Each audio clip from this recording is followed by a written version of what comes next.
Hari ini aku akan melakukan percobaan lagi. Kalau kalian lihat video saya kemarin sebelumnya, saya sudah melakukan percobaan dengan botol air dan juga saya kasih dengan gas. Ternyata ya lumayan bisa terbang lah, keangkat sedikit lah. Kali ini saya akan melakukan percobaan lagi seperti yang ada di bawah ini. Saya melakukan percobaan yaitu pertama dengan cuka, dan ini kedua betadin, dan yang ketiga ini hidrogen peroksida sebesar 3%, dan juga yang terakhir redoxon. Nah, pertama-tama semua cairan ini, ketiga cairan ini akan saya campurkan ke dalam gelas ini, baru nanti saya kasihkan redoxon. Jadi pertama-tama saya akan tuangkan cuka terlebih dahulu di dalam gelas ini. Cukanya kira-kira segini cukup ya, karena takutnya nggak cukup karena kecampuran bahan yang lain. Ini bahan yang kedua, hidrogen peroksida. Saya tuangkan semuanya sih kira-kira segini. Ya, terlihat belum ada reaksi apapun ya. Cuka dengan hidrogen peroksida 3%. Nah, yang terakhir saya akan campurkan betadin. Saya campurkan betadin. Ya sekitar 1-2 tetes lah ya. Ya segituan. Ya kebanyakan. Saya goyangkan sedikit agar tercampur. Ya terlihat belum ada reaksi apapun ya yang signifikan, karena belum saya kasih redoxon. Coba saya kasih redoxon. Saya buka. Nah, ini saya kasih 1 biji. Kira-kira apa yang terjadi? Nah, tadi itu kan ada betadin, ada warna betadinnya. Ketika saya masukkan redoxon, betadinnya warnanya hilang. Saya coba kasih betadin lagi.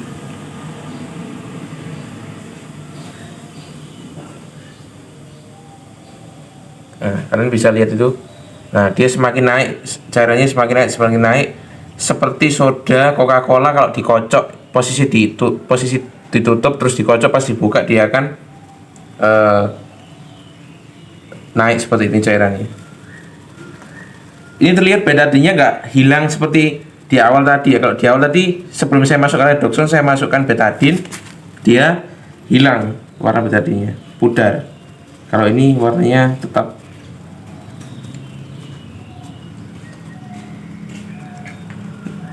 Sebenarnya warnanya ini sama ya, seperti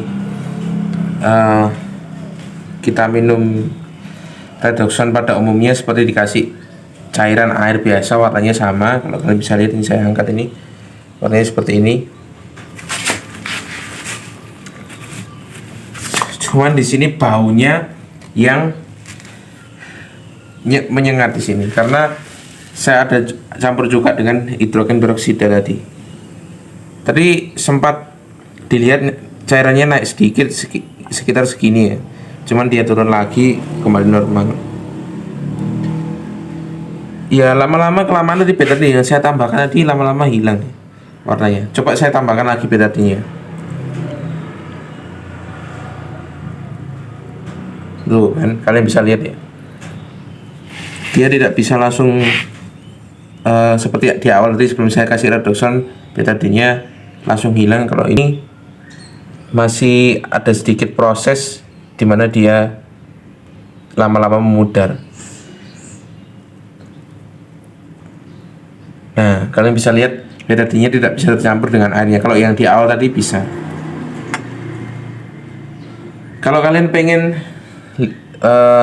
nah itu kalian bisa lihat itu betadinnya mengumpal di atas dan tidak bisa larut ke bawah. Kalau kita seperti di awal tadi, kalau di awal tadi dia kan menetes ke bawah ya. Tapi ini saya lihat lama-lama ini menetes ke bawah ini. Coba kalian lihat, bisa ya. Awalnya di atas, lama-lama turun ke bawah. Keren ya efeknya. Kalian bisa lihat ini.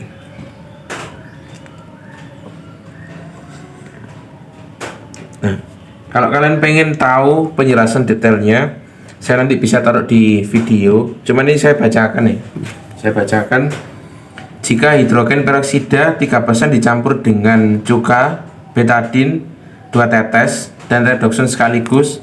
Sebenarnya betadinnya ini 2 tetes atau berapa tetes bebas ya, opsional. Nah, ini kalian bisa lihat ini dia lama-lama tercampur ke bawah. Nah, ini.